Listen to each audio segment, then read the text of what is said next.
করার পথে মেয়ের মাথা পাগলা হয়ে গেল। ছেলের বাপে মায়ে মেনে নেয় না, ছেলে পাঠিয়ে দিছে, ঢাকায় পাঠিয়ে দিছে।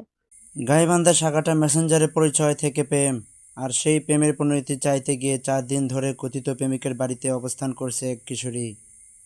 জানা গেছে জুমারবাড়ি ইউনিয়ন থৈকরপাড়া গ্রামের মনীষা আক্তারের সঙ্গে একই গ্রামে বদিরুজ্জামান নামে এক যুবকের প্রায় 2 বছরের প্রেমের সম্পর্ক ছিল বলে দাবি করছেন কিশোরীর পরিবার। আমার মেয়ের সঙ্গে দুজনের সম্পর্ক দিন ধরে এইভাবে আমার মেয়ের সঙ্গে যা খুশি তাই করে, মেয়েকে বিয়ের আশা দিয়ে দিয়ে যে তোমাকে বিয়ে করবো, হ্যান করবো, ত্যান করবো। আমরা বিয়ের ঘর নিয়ে এসে মেয়ে বিয়ে বসতে চায় না, ছেলে না করে যে তুমি বিয়ে বসো না, তোমাকে আমি বিয়ে করব। বিয়ের রাতে 11টায় 12টায় ঢুকে ঢুকে আমার মেয়ের সঙ্গে অনেক রকম ভাবে অনেক ব্যবহারস্থি কাজ করে। তারপরে আমি বিয়ে ঠিক করলাম। পরে আমার মেয়ে ছেলেকে বলল যে আমার মা বাবা আমার বিয়ে ঠিক করছে, তুমি আমাকে বিয়ে করো।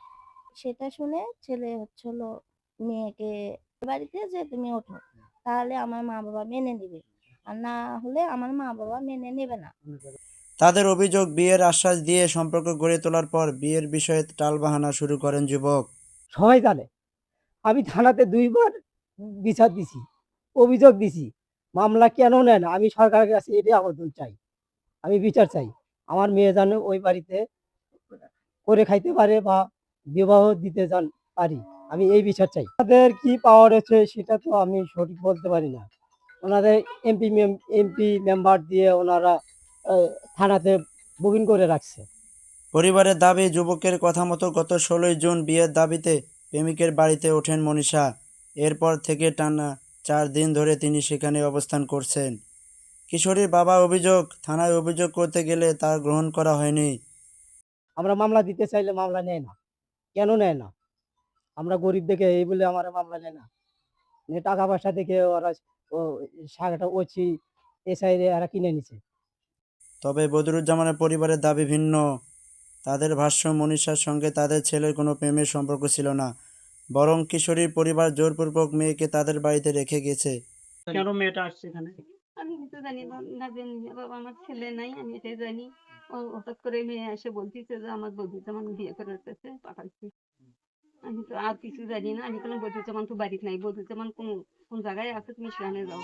কয় না বাড়ি তো আমি করতেছি কত করে। আমি বললাম তো আমি করতেছি, আমি তো কোঠে ফেললাম, তো যেটা 2 তারিখে তো করছে তো আনবু না, কত জোরে আনবু তোর বেকার। তারপরে বলছে আমি এখন কিছুই জানি না কি হয়। সেদিন থেকে গার্জিয়ানরা তুলে দিয়েছে, সেদিন থেকে আমরা এখন কি করি, মেয়েরা নিয়ে অতিরিক্ত বিপদে পড়ে আছি। তারা এই ঘটনাকে সম্পূর্ণ মিথ্যা ও বানোয়াট বলে দাবি করছেন। এই ঘটনায় এলাকা ব্যাপক চাঞ্চল্য সৃষ্টি হয়েছে। স্থানীয় প্রতিনিধি, গণ্যমান্য ব্যক্তি বিষয়টি মীমাংসার চেষ্টা চালিয়ে যাচ্ছেন।